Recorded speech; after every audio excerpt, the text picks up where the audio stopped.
प्रिय विद्यार्थियों, डॉक्टर गिरी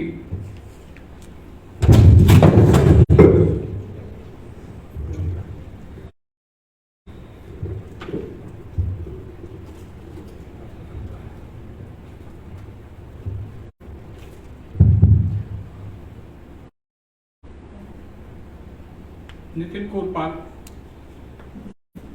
और मुझे याद है जब हम थे यहाँ पर तो एक भट्ट भी हुआ करता था।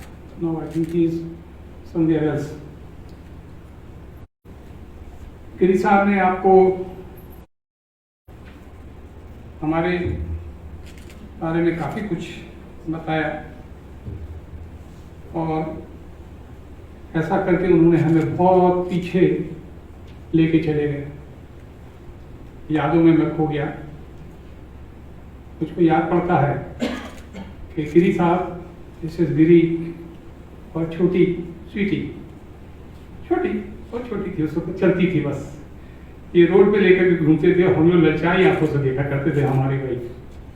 और अल्टीमेटली ये हुआ कि उस बच्ची से हम लोगों ने दोस्ती करी और धीरे धीरे दोस्ती बढ़ती चली गई। स्वीटी भी माँ बन चुकी है, उसके बच्चे भी मेरे पास करके भी आते हैं और बहुत पसंद होते, बड़ा अच्छा लगता है। ये संबंध है, चलता है। मैं समझता हूं कि इसके पहले अगर हम योग की बात करें तो योग तो बहुत पुराना इतिहास है। 5000 साल पहले की बात है, या इससे पहले का भी होगा। अगर वैसे देखें अपन तो मुझे याद पड़ता है शंकर भगवान जो हैं, शिव जी जो हैं, हर वक्त ध्यान मुद्रा में चले जाया करते थे।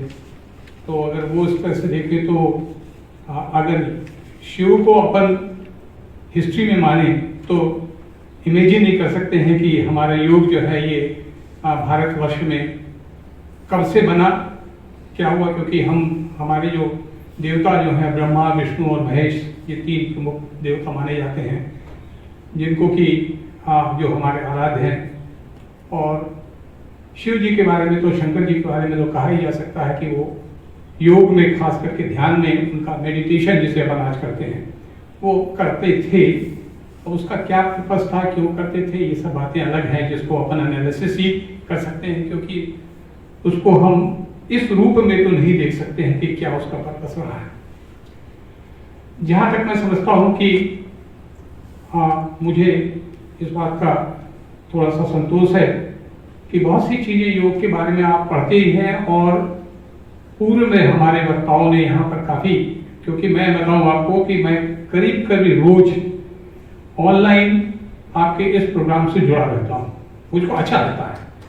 पानी तो मेरे पास है नहीं, कोई रिटायर्ड आदमी हूँ, कोई काम नहीं रहता, पर हाँ ये है कि कभी कभी मुझे बड़ा आश्चर्य होता है कि हमारे विद्यार्थी, आप लोग जो हैं, इतनी मेहनत, इतनी ऊर्जा के साथ इस प्रोग्राम के साथ जुड़े हुए हैं। इस चीज का मुझे आश्चर्य होता है कि शायद मैं समझता हूँ कि हम अगर चाहें विज्ञान के विद्यार्थियों को इस तरह का प्रोग्राम कराएं तो शायद, I don't know, may be हम शायद फेल हो जाएंगे, मुझको ऐसा लगता है। गिरी साहब, नितिन कोरपाल और आपके साई जो है, ये लोग जो किस तरह से इसको आपको अरेंज किए हुए हैं, किस तरह से आप लोगों को जोड़ रखा है, ये मेरे लिए बड़ा अच्छा लगता है। हालांकि मुझे याद पड़ता है, नितिन को याद होगा कि पहले यहाँ पर योग करने की लड़कों के द्वारा प्रथा नहीं थी। ये प्रथा हम जब घर बने उसी वक्त हमने शुरू की थी, और सुबह भी लड़के लोग आते थे, एक्सरसाइज करते थे, और दोपहर में भी एक्सरसाइज करते थे। और मुझे इस बात का काफी हर्ष है कि इस वक्त भी इसी तरह का सिस्टम जो है वो चल रहा है। एटलीस्ट जो हमारी सोच थी कि नहीं, योग के विद्यार्थियों को यहाँ पे भी काम करना चाहिए। योग का अगर इतिहास देखें, डिपार्टमेंट का, तो इतिहास तो बहुत पुराना है। क्योंकि हमारे पिताजी जो हैं वो भी इसी विश्वविद्यालय में थे, और आप लोगों को शायद ना पता हो कि ये विश्वविद्यालय यहाँ में नहीं था। ये विश्वविद्यालय मकरूनिया में, जो SF बटालियन है, वहाँ पर हुआ करता था।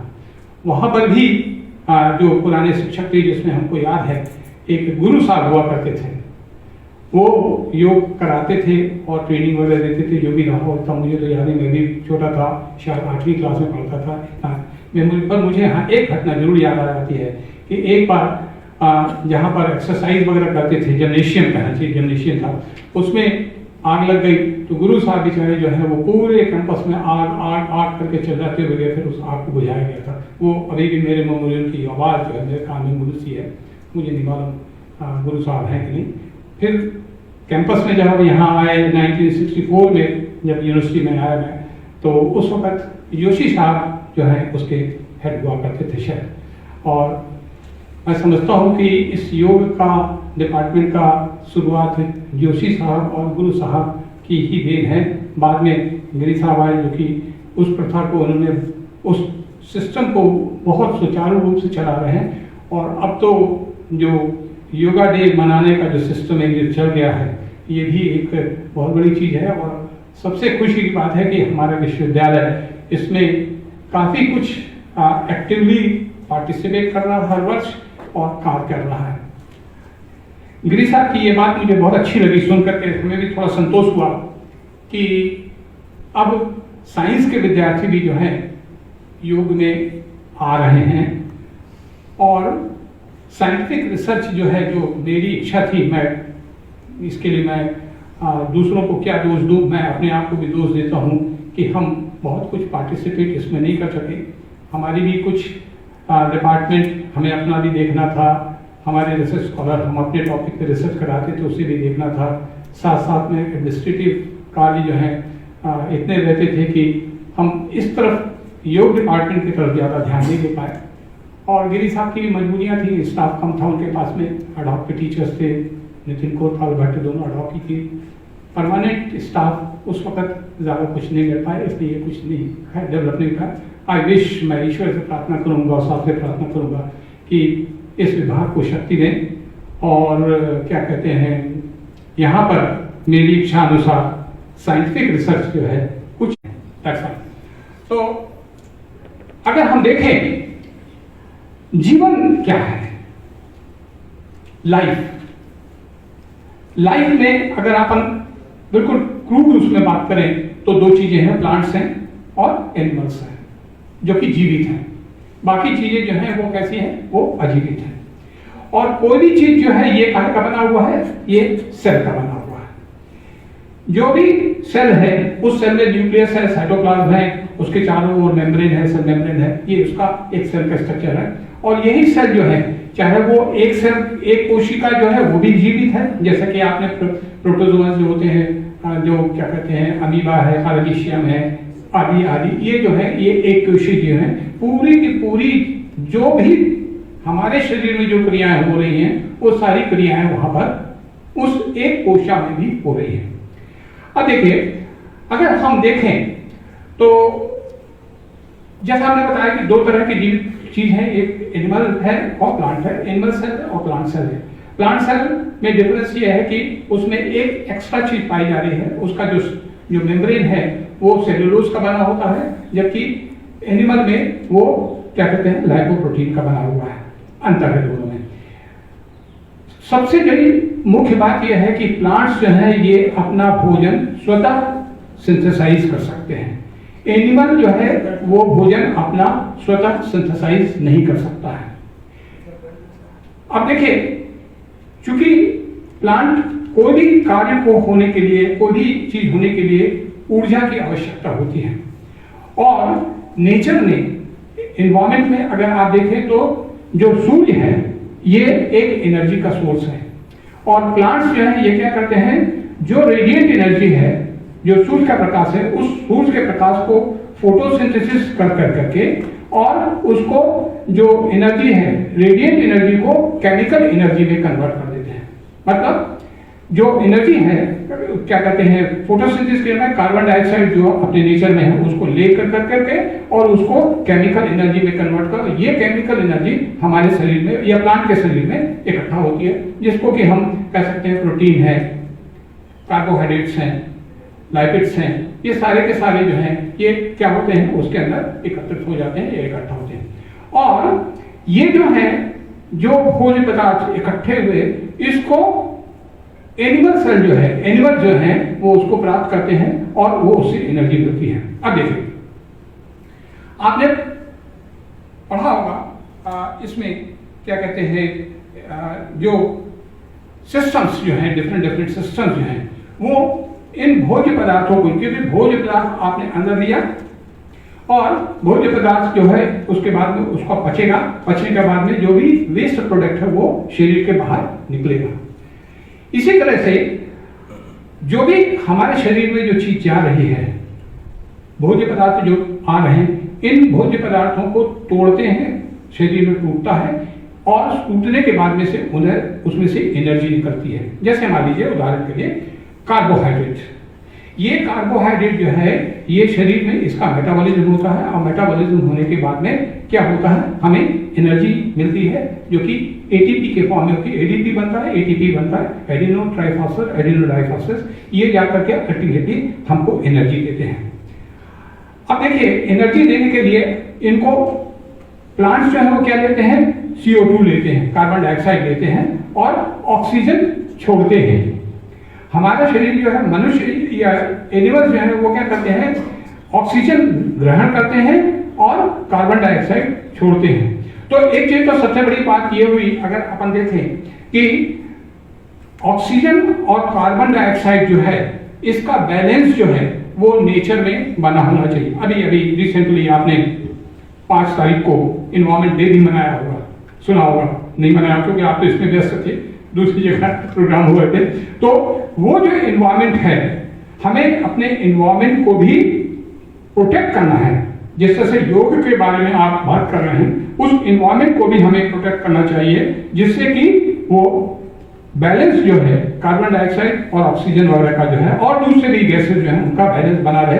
अदरवाइज क्या होगा कि ये हमारे शरीर को नुकसान पहुंचाएंगे। अब देखिए, क्योंकि हमने बताया कि मेटाबॉलिज्म करने के लिए हम ऑक्सीजन लेते हैं। ऑक्सीजन जो है कहां से जा रही है, नाक के द्वारा श्वसन क्रिया से हम इसको अंदर लेते हैं।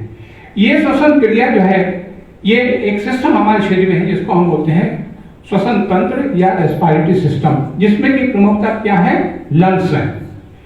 लंग्स जो है ये क्या करते हैं, लंग्स के बहुत छोटे छोटे जो स्ट्रक्चर हैं इसको बोलते हैं हम एल्वियोलाई।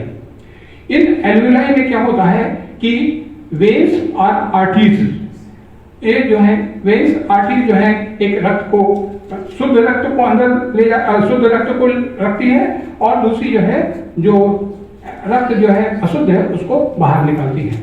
और अल्टीमेटली होता क्या है कि ये एल्वियोलाई जो है गोल है, इसमें छोटी छोटी संरचना जो है एल्वियोलाई जो है ये क्या करते हैं कि उसमें जाल बना लेते हैं और चूंकि जो हमारा ऑक्सीजन जा रहा है वो उस जाल के कांटेक्ट में आता है। चूंकि उसमें ऑक्सीजन का कंसंट्रेशन ज्यादा है और ये जो जाल है उसमें ऑक्सीजन का कंसंट्रेशन कम है, इसलिए क्या होता है कि ये जो ऑक्सीजन जो है ये डिफ्यूज कर करके कहां पहुंचती है, एल्वियोलाई से अंदर जाती है। और जो हमारे रक्त कणिकाएं हैं जिसमें कि वो रक्त कणिकाएं जो है वो इस ऑक्सीजन को ट्रैप करती हैं और ऑक्सी हीमोग्लोबिन बनाती है और ऑक्सी हीमोग्लोबिन के बाद में ये जा करके मतलब क्या हुआ कि कम कंसंट्रेशन की जो चीज जो है वो हर वक्त हायर कंसंट्रेशन की तरफ बढ़ेगी। हायर कंसंट्रेशन की चीज जो है वो क्या होगा कि उसको कम कंसंट्रेशन की तरफ आएगा।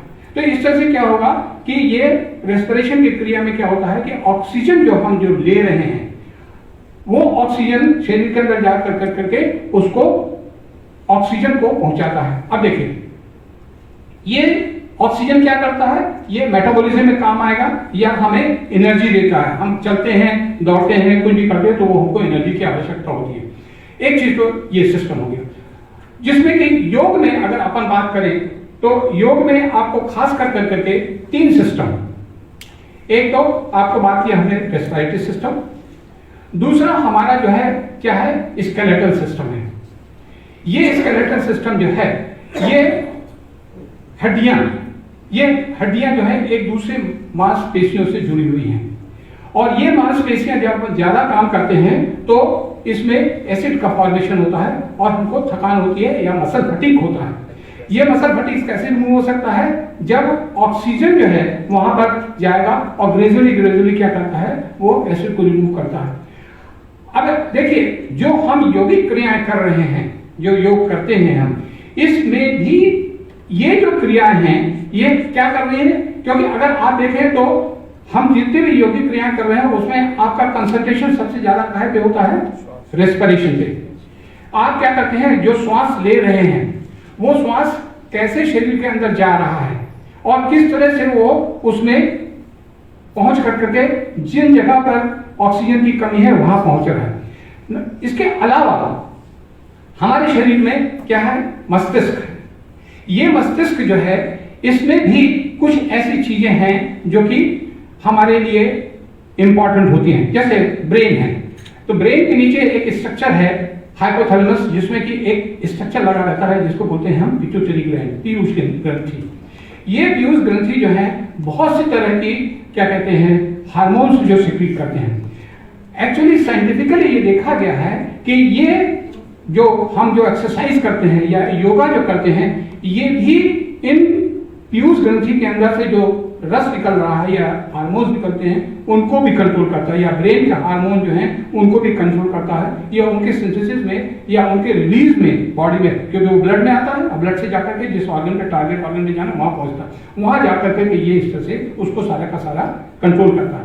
तो अगर देखा जाए ये सारी चीजें जो है जो मैं चर्चा कर रहा हूं यहाँ पर, ये सारी चीजें एक्चुअली कहा जाए तो योग हमारा बहुत समय से हम जानते हैं, योग करते रहे, परंतु साइंटिफिकली किस तरह से योग जो है, या यूं कहना चाहिए हम बोले कि योग के पीछे साइंस क्या है, what is the science behind yoga, ये एक इंपॉर्टेंट एस्पेक्ट है। और देखा जाए तो इस तरह का जो रिसर्च जो है ये मोस्टली जो रिसर्च हुई है आप सोच सकते हैं 19वीं सेंचुरी में स्टार्ट हुई, जिसमें कि क्या कहते हैं योग जो है उसका क्या असर होता है, किस तरह से योग जो है हमारे शरीर की फिजियोलॉजी पे इफेक्ट करता है, इसको साइंटिफिकली प्रूव किया गया है। इसमें कई एपरेटस जो है यूज किए गए हैं, जैसे एक सिंपल आपने देखा होगा ईसीजी मशीन, जिससे कि हम हार्ट का फंक्शनिंग देखते हैं। एक एपरेटस है ईईजी, जिससे कि हम जो हमारे ब्रेन से जो वेव्स निकलती हैं उन वेव्स को स्टडी किया जाता है, alpha wave, beta wave, gamma wave, इस तरह से वेव्स हैं। ज़्यादा डिटेल में नहीं जाऊंगा इसके बारे में, क्योंकि सच बात तो ये है कि मैं भी बहुत ज़्यादा नहीं जानता हूँ, क्योंकि ये मेडिकल लाइन का चीज़ है। तो पर यह है कि ये ब्रेन के अंदर जो ये वेव्स जो हैं, इन वेव्स को भी स्टडी कर करके योग किस तरह से इन वेव्स को इफेक्ट करता है वो स्टडी की गई है, मालूम किया गया है। दूसरी बात, जैसे कि अपन बात करते हैं कि क्या कहते हैं मसल्स का के ऊपर क्या असर पड़ता है, ये भी योग के द्वारा देखा गया है और इसमें क्या कहते हैं स्टडी की गई है और उसमें चीजें जो है हुई हैं। इसमें हम थोड़ा सा क्या कहते हैं कुछ चीजों को लेंगे, जैसे कि स्ट्रेस जो है ये आज के समय का बहुत एक तरह से कहना चाहिए बीमारी भी कह सकते हैं, साइकोलॉजिकल स्ट्रेस भी होता है, टायर्डनेस का भी स्ट्रोक होता है, और भी चीज़ों का स्ट्रेस हो सकता है। आप लोगों को जैसे आप यहाँ 5 बजे आ जाना है, 5 बजे आने का भी स्ट्रेस हो सकता है। तो ये जो सारी स्ट्रेस हैं, इन स्ट्रेस को ये किस तरह से योग जो है उसको वो करता है। आपको बता दूं कि जब स्ट्रेस होता है तो एक हार्मोन निकलता है जिसको बोलते हैं कॉर्टिकोसॉल। ये कॉर्टिकोसॉल जो है ये ब्रेन को द्वारा रिलीज होता है और ये स्ट्रेस को कंट्रोल करने की कोशिश करता है। परंतु अगर लगातार स्ट्रेस होगा या कॉर्टिकोसॉल के अमाउंट जो है बॉडी के अंदर में अगर बढ़ता जाएगा तो क्या होगा, अल्टीमेटली इट इज हार्मफुल, या क्या कहते हैं ये जो है उसको शरीर को दूसरे अंगों को नुकसान पहुंचाएगा। इसीलिए अगर आप देखें ये कहा जाता है योग क्या कहते हैं कि जो स्ट्रेस में जब आदमी होता है तो वो उसका डाइजेस्टिव सिस्टम को अपच होना शुरू हो जाए, या क्या कहते हैं उसका मन ना लगे। तो इस तरह की चीजें जो हैं होती हैं और ये साइंटिफिकली प्रूव किया गया है कि स्ट्रेस जो है, स्ट्रेस हार्मोन जो है ये योग करने से इसको मॉडरेट किया जा सकता है, उसको कंट्रोल किया जा सकता है। दिस इज साइंटिफिकली प्रूव्ड, एक इंपॉर्टेंट चीज है। मैं बातचीत बताना भूल गया कि अपने देश में भी साइंटिफिक रिसर्चेस जो है योग के ऊपर कई जगह हुए। आयुष मंत्रालय तो डॉक्टर साहब थे ही, वहां पर उन्होंने किया। और आपने ही एक बार मुझे, मैं जब यहाँ पर हेड था तो हमको भिजवा दिया लोनावाला में मैं गया, वहाँ एक रिसर्च पेपर मेरे को पढ़ना था तो वहाँ मैंने पढ़ा और क्या कहते हैं चेयर भी किया। बट आई फाइंड कि लोनावाला में भी काफ़ी अच्छे रिसर्चेज जो हैं वहाँ पर डेवलप कर रहे थे उस वक्त। मैं समझता हूँ हो गया होगा 15-20 साल से ज़्यादा ही हो गया होगा, वहाँ पर भी अच्छे। दूसरा, अपने इंडिया में भी एम्स में काफ़ी अच्छे रिसर्चेज जो हैं इसमें हुई हैं। और सबसे इंटरेस्टिंगली जो लिटरेचर सर्वे आप करें तो हमने ये पाया कि जो विदेशों में जो रिसर्च हुई हैं, चाहे वो अमेरिका हो या कहीं और भी हो जहाँ हुई हैं, वहाँ पर भी जो रिसर्चेज हुए हैं किसी न किसी फॉर्म में कोई ना कोई इंडियन आदमी जरूर लगा हुआ है। वो लोग जो हैं, क्योंकि योग को अपने भारतवंशी जो हैं वो ज़्यादा जानते हैं और दूसरे लोगों के, क्योंकि हमारे पास में फैसिलिटीज, साइंटिफिक फैसिलिटीज कम है, विदेशों में क्या है साइंटिफिक फैसिलिटीज ज़्यादा है। तो मिल करके ज़्यादातर साइंटिफिक जो रिसर्च पेपर जो है उसमें, चाहे वो मेडिटेशन के ऊपर है या और भी चीज़ पे हो, उसमें मोस्टली लोगों ने जो है साइंटिफिक रिसर्च जो की है वो क्या है, वो उस पर सामान्यतः जो है वो उसी के ऊपर बेस्ड है। देन दूसरा अगर हम देखें तो इम्पॉर्टेंट एक चीज़ और जो रिसर्च आई है योग में, वो है एंटीऑक्सीडेंट्स का बनना। एंटीऑक्सीडेंट्स क्या है? जो हम ऑक्सीजन लेते हैं ये बहुत रिएक्टिव होता है, और रिएक्टिव होने की वजह से क्या होता है कि ये कई बार जैसे हाइड्रोजन पेरोक्साइड H2O2 में से अगर O टूट जाए और OO फॉर्म हो जाए तो O जो है ये बहुत रिएक्टिव होता है और ये जाकर के कहीं पे भी किसी भी चीज से एक्ट कर सकता है, किसी चीज से जोड़ सकता है, खास करके लाइपिड प्रोडक्ट होते हैं।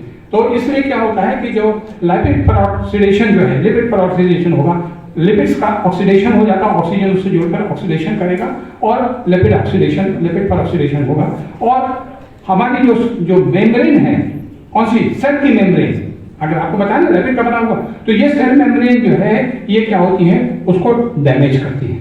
जब वो डैमेज होगी तो ये जो है क्या होगा कि खराब हो जाए और नुकसान पहुंचाएगा। तो हमारे शरीर के अंदर बहुत से ऐसे चीजें भी, रिएक्शंस हैं जो कि क्या करती हैं, हमारे शरीर को नुकसान पहुंचाती हैं। और वो जो है खास कर करके इसलिए हमारे शरीर में जो मॉलिक्यूलर ऑक्सीजन जो है या लाइपिड पेरोक्सीडेशन प्रोडक्ट्स का जो फॉर्मेशन हो रहा है, इनको कंट्रोल करने के लिए एक सब्सटेंस है जिसको बोलते हैं हम एंटीऑक्सीडेंट। क्या बोलते हैं? एंटीऑक्सीडेंट मींस ऑक्सीडाइज ना करे, इसलिए जैसे फॉर्म होगा वो उसको ट्रैप कर लेगा या उसको रोकने की कोशिश करेगा, that is known as antioxidants. तो ये एंटीऑक्सीडेंट्स जो हैं, ये रिसर्च, साइंटिफिक रिसर्च से प्रूव हुआ है कि योग करने से एंटीऑक्सीडेंट्स को क्या कहते हैं, फॉर्मेशन जो है ये इसके ऊपर असर आता है। एंटीऑक्सीडेंट जो है ये असर करते हैं। और एसिड जॉनसन ने, जैसे आपने पढ़ा होगा विटामिन सी या विटामिन सी, ये जो है ये क्या है, एंटीऑक्सीडेंट्स है। और योग जो है ये इन ऑक्सीडेंट्स को क्या कहते हैं, कंट्रोल करने में मदद करता है। अब हम आपको इसमें रेफरेंसेस नहीं देंगे क्योंकि बहुत अगर देखा जाए तो अगर एंटीऑक्सीडेंट्स पे अगर हम बात करने लगे तो शायद 1 घंटे तक हम उसी के ऊपर बात करते रहेंगे। तो इसलिए हम आपको नहीं चाहेंगे कि आप इतना ज़्यादा, क्योंकि इतनी आवश्यकता भी नहीं है। बट आपको ये मालूम होना चाहिए कि योग के द्वारा, योग जो है साइंटिफिकली किस तरह से किन किन एरियाज में प्रूव हुआ है, उसमें से एक हमने बताया, जैसे आपको बताया क्या, पहला क्या कहते हैं स्ट्रेस हार्मोन, दूसरा ये हो गया एंटीऑक्सीडेंट्स का।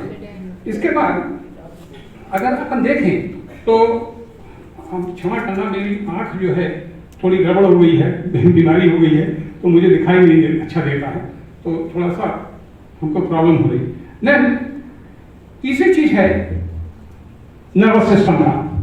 नर्वस सिस्टम में हमने पहले भी बात किया, आपने पढ़ा होगा नर्वस सिस्टम में क्या है हमारा, एक तो स्पाइनल कॉर्ड है, हड्डी जो है उसके बीच में स्पाइनल कॉर्ड है। दूसरा नर्वस सिस्टम जो है दो तरह के हैं, sympathetic autonomic nervous system, sympathetic nervous system and parasympathetic nervous system. एक ऑटोनॉमिक नर्वस सिस्टम है। देखिए, अगर जैसे मान लीजिए आप बैठे हुए हैं, आपको कुछ सोचना नहीं पड़ रहा है, आपको कुछ करना नहीं पड़ रहा, आपका खाना जो है पच रहा है, ये क्या है, ये क्या के द्वारा होगा, ऑटोनॉमिक नर्वस सिस्टम। तो ये ऑटोनॉमिक नर्वस सिस्टम जो है, sympathetic and parasympathetic nervous system जो है, ये पूरे शरीर में फैले हुए हैं और वो क्या कहते हैं, वो करते हैं। साइंटिफिकली ये प्रूव किया गया है योग के द्वारा। योग जो है ये जो पैरासिम्पैथेटिक नर्वस सिस्टम जो है इसको कंट्रोल करता है। योग से पैरासिम्पैथेटिक नर्वस सिस्टम जो है ये जो है वो कंट्रोल होता है। इसके बाद अगर अपन बात करें तो इसमें आपने देखा होगा इम्यून सिस्टम, इस वक्त कोरोना के चक्कर में आपने बहुत सुना होगा इम्यून सिस्टम। इम्यून सिस्टम जो है ये क्या है, ये भी योग के द्वारा इम्यून सिस्टम को कंट्रोल किया जा सकता है, या यूं कहना चाहिए हमारे शरीर की इम्यूनिटी जो है वो योग के द्वारा बढ़ जाती है। या यूं कहें कि जो बाहर के बैक्टीरिया हैं या वायरस हैं या दूसरी चीजें जो हैं ये हमारे शरीर के ऊपर अटैक करती हैं, तो उनको किल करने के लिए जो सोल्जर्स हैं वो क्या कहते हैं, क्या है, वो है इम्यून सिस्टम के सोल्जर्स, ये उसको कंट्रोल करते हैं। और इस कंट्रोल को करने के लिए क्या कहते हैं, ये खास करके योग जो है ये इम्यून सिस्टम को स्ट्रॉन्ग करता है, और इसलिए ये जो है ये साइंटिफिकली प्रूव हो चुका है। और मैं समझता हूं कि अगर जो मैं बात कर रहा हूं इसमें अगर रेफरेंसेस आप देखेंगे तो कुछ नहीं तो 2-2,500 रेफरेंसेस मिल जाएंगे आपको, जो कि योग से रिलेटेड रेफरेंसेस हैं और क्या कहते हैं उनको जरूरत वो होते हैं। देन बहुत से एडिक्शन जो है, एडिक्ट हो जाते हैं, जैसे तंबाकू खाना, सिगरेट पीना या इवन वाइन पीना, ये भी क्या है, दीज आर एडिक्शन। ईश्वर न करे कि ये कोई भी एडिक्शन आपको लगे, या अगर लग रहा हो तो प्लीज उसको छोड़ने की कोशिश कीजिए, क्योंकि ये सारे के सारे जो हैं जहर हैं आपकी लाइफ में। अगर आप इसको यूज करोगे तो आप क्या कहते हैं, इससे बचना चाहिए। इंटरेस्टिंगली बात आ गई तो मैं आपको बताऊं, हमारे फादर सिगरेट पीते थे, मैं उनको सिगरेट ले जाकर के देता था। हमारे फ्रेंड सर्कल में कई लोग थे जो सिगरेट पीते थे, पर ईश्वर की दया से मैंने कभी सिगरेट नहीं पी, मेरे को सिगरेट पीने की आदत नहीं। पापा जी को जर्दा खाने की आदत थी तो मैं उनको हाथ जर्दा बना बना के खिलाता था। अपने टीचर्स को भी कई बार मैंने जर्दा बना करके खिलाया कि ये लीजिए खाए। और बल्कि तो एक हमारे टीचर थे, तो है नहीं वो भी बेचारे, प्रोफेसर सहाय, उनको एक बार टी टेबल मैंने जर्दा बना के दिया तो कहने यार ये तो बहुत तेज है। तो हमने कहा कि हमें मुझे क्या मालूम, मैंने तो ज्यादा खाया नहीं कभी, मुझे मालूम नहीं कि क्या तेज होता है और क्या वो होता है। पर ये जो एडिक्शन है, ये एडिक्शन भी ये चाहे ये साइंटिफिकली प्रूव हो चुका है कि एडिक्शन की प्रोसेस जो है इसको आप जो है योग के द्वारा कंट्रोल कर सकते हैं। अगर आपके दिमाग में आ जाए योग के द्वारा, आप चाहें तो उसको कंट्रोल कर सकते हैं। कैसे कंट्रोल करेंगे ये बात अलग की है, उसको हम इससे नहीं जाना चाहेंगे। तो साइंटिफिकली जो है उसको कंट्रोल किया जा सकता है। देन एडिक्शन हो गया। देन ये भी देखा गया है कि जो ब्रेन है, साइंटिफिकली ये देखा गया है कि जो योग करते हैं उनका ब्रेन जो है उसका साइज बड़ा होता है, ब्रेन मस्तिष्क का। दूसरा ये भी देखा गया है कि जो ब्रेन में ग्रे मैटर है वो जो है वो भी बढ़ साइज, हंसो मत बेटे, ये मत सोचो कि ब्रेन बढ़ेगा मतलब इतना बड़ा हो जाएगा, मतलब ब्रेन का कंपैरेटिवली हम बात कर रहे हैं। जो योगा करते हैं और जो योगा नहीं करते हैं उसकी बात कर रहा हूँ। और ब्रेन की फिजियोलॉजी जो है वो योग के द्वारा जो है उसको कंट्रोल की जा सकती है, या वो इम्पोर्टेंट फैक्टर जो है उसके रूप में काम करता है। तो इस तरह से अपन ने देखा कि योग जो है कई चीजें जो है जिसमें कि ये जो है साइंटिफिकली इसको प्रूव किया है। दूसरी बात, योग में आप बहुत सी मुद्राएं करते हैं। जैसे आप मुद्रा हाथ करना है, अगर आप देखें तो जो बच्चे होते हैं, जो छोटा बच्चा जो शरीर के अंदर है, उसमें भी इस तरह की मुद्राएं होती हैं। आपने देखा छोटा बच्चा होता है, उसको आप उसकी हम हर वक्त ये बंद होती है। इसका कुछ ना कुछ तो बंद क्यों होती है, खुली क्यों नहीं होती? कुछ ना कुछ तो कारण होगा। तो ये देखा गया है कि ये जो मुद्राएं हैं, योग मुद्राएं जिसे आप बोलते हैं, मैं उनके अलग अलग मुद्रा को करने जाऊंगा कि बहुत समय लगेगा। तो इन मुद्राओं के द्वारा ये भी मुद्राएं जो हैं ये प्रूव हो चुकी हैं साइंटिफिकली कि ये इंपॉर्टेंट हैं और इसका क्या कहते हैं योग में योगिक एक्सरसाइजेज में जो मुद्राएं हैं वो भी इफेक्टिव होती हैं। देन तो ये तो आपको थोड़ा सा मैंने जो चीजें साइंटिफिकली प्रूव है कि योग के द्वारा इन चीजों, इसमें से बहुत सी चीजें जो ऐसी हैं जो कि साइंटिस्ट ने बहुत रिसर्च बता रहा हूं कि इतनी रिसर्चेज हो चुकी हैं कि अगर आज आप किसी एक टॉपिक पे भी ले लें तो आपको क्या कहते हैं प्रॉब्लम जो है उस पर ना। इसके अलावा भी अगर अपन तो फायदों की बात कर रहे हैं, नुकसान की भी बात करनी चाहिए, है ना। तो अभी रिसेंटली जिससे मैं भी फेस कर रहा हूं, तो थोड़ा मैं पढ़ रहा था, तो क्या होता है कि हमारी जो आंख है उसके अंदर एक लिक्विड भरा होता है जिसको बोलते हैं विट्रस ह्यूमर। ये विट्रस ह्यूमर जो है ये आंख के ऊपर प्रेशर बनाता है और इसको बोलते हैं इंटरऑकुलर प्रेशर। किसी कारण से, ब्लड प्रेशर के कारण से या और किसी कारण से ये इंटरऑकुलर प्रेशर जो है वो बढ़ता है और इंटरऑकुलर प्रेशर बढ़ने से क्या होता है, जो नर्व है जो कि आंख की, जो कि ब्रेन में जाती है, मैसेज देती है, उसको डैमेज करती है और एक डिजीज पैदा बन जाता है जिसको बोलते हैं ग्लूकोमा। मैं पढ़ रहा था तो हमने ये पाया कि कुछ रिसर्च पेपर्स ऐसे निकले हैं जिसमें कि ये बताया गया है कि योगिक एक्सरसाइजेस करने से, कुछ योगिक एक्सरसाइज जो खास करके झुक करके करने वाले भी एक्सरसाइज हैं, ये इंटरऑकुलर प्रेशर के ऊपर एक्ट करता है। मतलब ये हुआ कि ये हो सकता है ये एक्सरसाइजेज जो हैं वो हमारी आंख को खास करके ग्लूकोमा डेवलप करने के लिए रिस्पॉन्सिबल हो सकते हैं।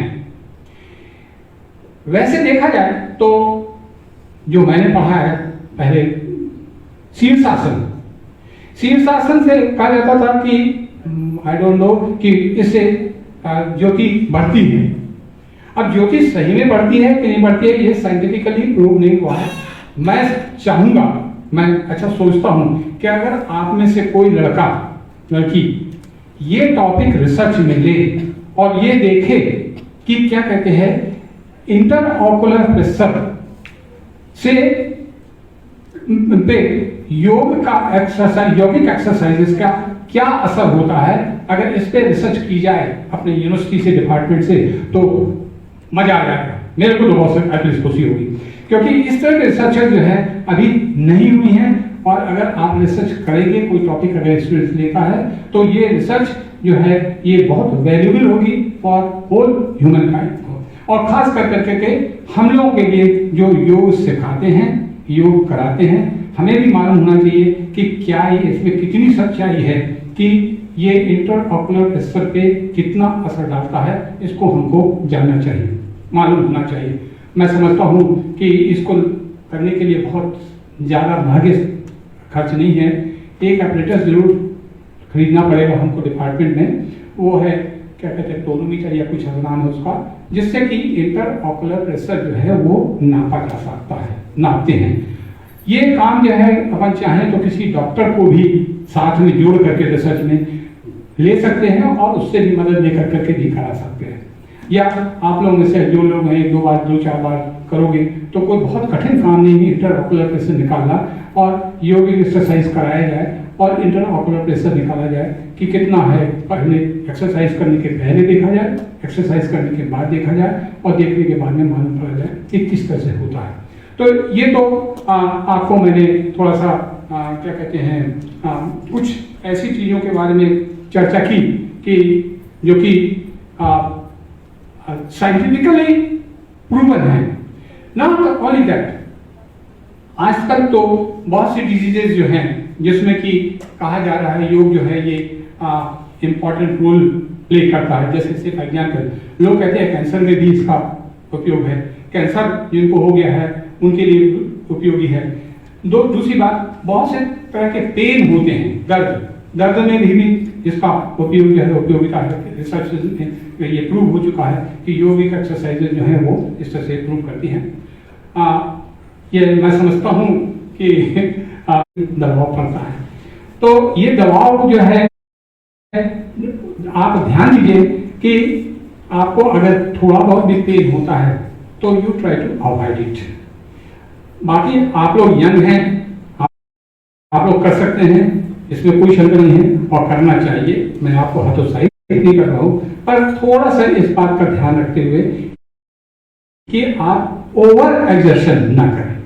ओवर एग्जर्शन करने से क्या हो सकता है कि लॉन्ग रन में आपको दिक्कत हो सकती है। वैसे हमारे रीढ़ जो है ये इसमें तरह तरह के वर्टिब्री हैं और ये जो वर्टिब्री हैं ये एक दूसरे से जुड़ी हुई है इस तरह से, और इसमें ये बीच में क्या होता है कि ये जो अपन एक्सरसाइज करते हैं तो अच्छा, क्योंकि ये मसल से भी जुड़ी हुई है तो ये मसल्स जो है वो क्या करती है, उसको फ्लेक्सिबिलिटी देती है। तो अगर देखा जाए योगिक एक्सरसाइजेज जो है ये सबसे ज्यादा इंपॉर्टेंट काहे में आता है, हो जाता है हमारा बॉडी जो है फ्लेक्सिबल हो जाता है। इससे फ्लेक्सिबिलिटी, जितनी ज्यादा फ्लेक्सिबिलिटी होगी उतना ही ज्यादा आप स्वस्थ रहेंगे। ये भी याद रखिए फ्लेक्सिबिलिटी। हम अगर मान लीजिए यहाँ पर थोड़ा सा गड्ढा करने लगे तो मालूम हम थक जाएंगे, पर आप करेंगे नहीं थकेंगे। क्यों? क्योंकि आपका शरीर जो है ये फ्लेक्सिबल है।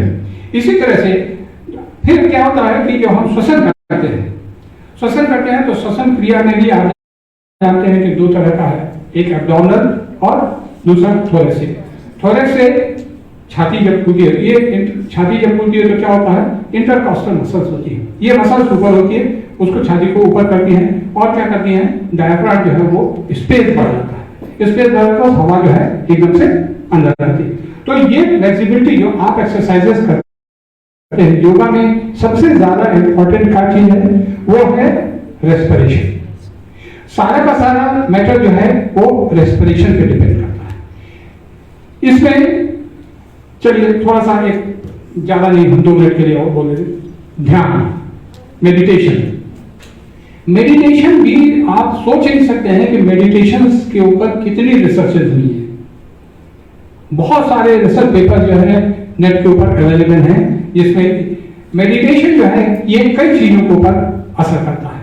जैसे हार्ट में हमारे ब्लड प्रेशर को कंट्रोल करने के लिए, हमारे मेटाबॉलिज्म को कंट्रोल करने के लिए, हमारे क्या कहते हैं कंसंट्रेशन को कंट्रोल करने के लिए, ये सारी चीजें जो हैं, ये सारी जो बात मैं बोल रहा हूं ये योग के द्वारा होती हैं। ये साइंटिफिकली प्रूव किया जा चुका है और ये सारी चीजें जो हैं क्या कहते हैं ऑलरेडी हैं। मैं गिरी साहब को धन्यवाद दूंगा कि उन्होंने हमको इस प्रोग्राम में इनवाइट किया। नितिन कोरपाल तो खैर हमारे विद्यार्थी समान ही हैं और ये मुझे बड़ी खुशी होती है देख करके कि ये जो है अभी भी बिल्कुल उसी एनर्जी के साथ आज से जो 15 साल पहले, मैं समझता हूँ 15-20 साल, कितने साल हो गए, 20 साल हो गए, 20 साल। आप सोच लीजिए कि 20 साल से नितिन कोरपाल जो है उसी स्पीड में उसी तरह से आज काम कर रहे हैं और रियली आई वंडर, मैं मानता हूँ कि इतनी बड़ी चीज सामान्यतः मतलब इतना सब कुछ होने के बाद में, ये सब होने के बाद में दुख भी होता है। कई चीजों पे मैं नहीं चर्चा करूंगा, पर क्या कर सकते हैं, कई बार चीजें अपने हाथ में नहीं होती, हेल्पलेस होते हैं। बट ये बहुत खुशी की बात है कि योग के लिए अभी भी 20 साल पहले जिस तरह से वो इन्वॉल्व थे आज भी इन्वॉल्व हैं और मैं समझता हूँ भविष्य में भी इन्वॉल्व रहेंगे। Thank you.